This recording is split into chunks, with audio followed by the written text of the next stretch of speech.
Morning বন্ধুরা, কেমন আছো? আশা করি ভালো আছো। তো আমি খুব ভালো আছি বাবা। আজকে কাজের খুব চাপ, কাজ করতে করতে পুরো ঘেমেই গেলাম।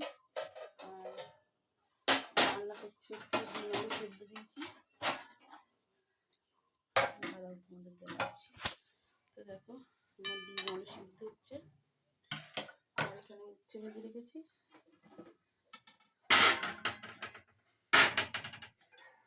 তো দেখো উচ্ছে ভাজা, আর আলু সিদ্ধ করেছিলাম তো মেখে রেখে দিয়েছিলাম, সেটা খেয়ে গেছে। আর এইটা বেশি হয়েছে বলে আমি এখনো খাইনি, আমার ভালো লাগছে না বলে। তো ডিমটা আর সিদ্ধ হবে,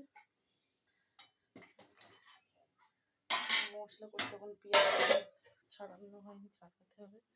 আর একটু হয়ে যাক, চলো।